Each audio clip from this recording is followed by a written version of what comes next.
Hello बोल बाबा अरदास राम साहिब की जय, गोदड़ी वारे घनश्याम की जय। तंहिं अॻु में हिन खां अॻु में तव्हांखे पंहिंजी मां पहिरीं स्टोरी ॿुधाई मुंहिंजे मथां छा छा हुयो। हुन खां पोइ ॿियो मुंहिंजे मथां केस थियो हुयो त भई कुझु मां अहिड़ो कमु कंदो हुयुसि त मुंहिंजे पिता साहिब गोपीमल खे पसंदि न हूंदो हुयो त सो बाबा जन खे बाबा अरदास राम साहिब खे दान ॾिनी त साईं नक्शो खे चयोसि त हीउ कमु बंदि करे, मूंखे नथो वणे। तंहिं ते बाबा जन चयोसि तूं न चयोसि पाण ई बंदि कंदो त मैं हिकिड़े महीने में बंदि न कयो, ॿिए महीने में बंदि न कयो, ऐं 2 महीना मुंहिंजे पिता साहिब बाबा अरदास राम साहिब खे दान ॾिनी।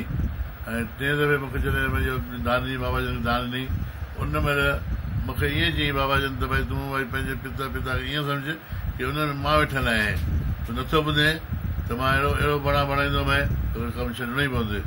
अहिड़े नमूने कार्ड आयो, बाबा जन पंहिंजे हथ सां कार्ड आयो। हिकिड़े ॾींहुं कार्ड आयो, ॿियो ॾींहुं छॾे 3 ॾींहं मुंहिंजे घर में 150-200 पुलिस वारा अची बीठा।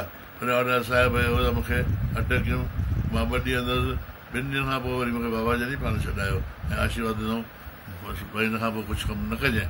मां बाबा बिल्कुलु कुझु न कंदुसि, इहो त मूंखे माफ़ु कयो। तंहिं ते मूंखे बाबा जन माफ़ी ॾिनी, पुठीअ ते 3 दफ़ा धकाई, महिरा माफ़ी आहे माफ़ी आहे। तंहिंखां पोइ सभु कम छॾे ॾिना।